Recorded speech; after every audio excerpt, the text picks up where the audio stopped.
So probably one of the most common questions I get asked by patients is, why is vision therapy not covered by insurance? I will give you these 4 points, or really excuses, why insurance companies say that they don't cover vision therapy.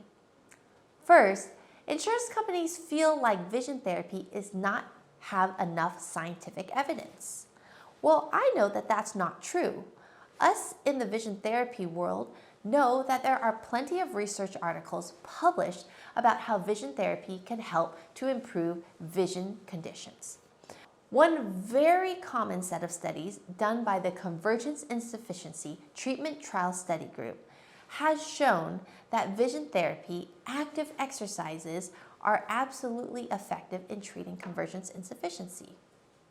Other studies, such as the PEDIG study, are showing that active games, such as even playing a computerized game, can be an effective way to treat lazy eye, such as amblyopia. There is research out there, they're just not familiar with it or being willing to recognize it. Secondly, they will say that vision therapy is non-medical related.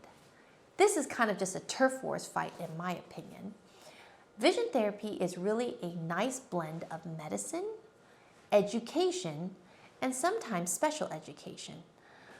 It takes a multifaceted approach to really say, how is the vision skills from a medical standpoint, and then how does that relate to their functional performance in education, such as when dealing with a child.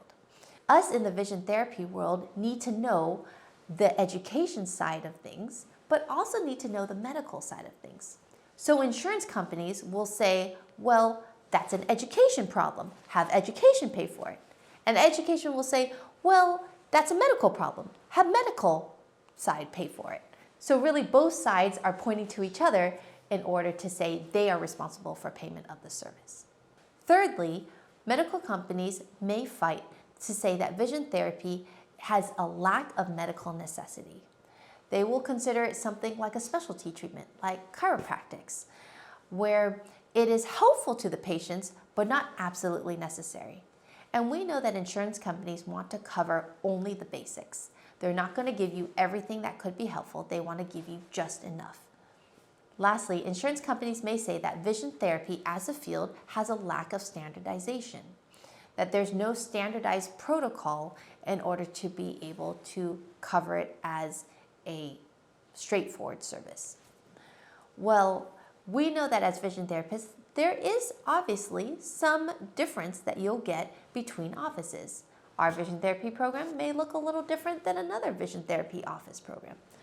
But the core skills and the core conditions that we treat are the same. We may just do our exercise a little differently because we put our own spin on it. The core way that we diagnose conditions and the intent of the exercises are still the same no matter what vision therapy office you go to. If we take a step back and say, why is insurance not covering vision therapy? In my opinion, I feel like these 4 reasons really are more just excuses for insurance companies not wanting to pay for a service that is really very helpful to many patients. Of course, we know that insurance companies are a business as well, and they have to create certain standards and draw certain boundaries in which services they choose to cover and which they do not. Many times, we feel like there might be excuses why they will reject to cover a service that, in our opinion, we feel like can be very beneficial to the patient. Still, as medical professionals, our main goal is to help the patient to recover.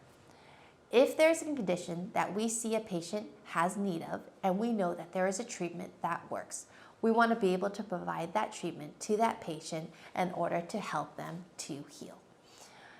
Regardless of whether insurance companies will pay for it or not, we still want to be able to get the patient the help that they need.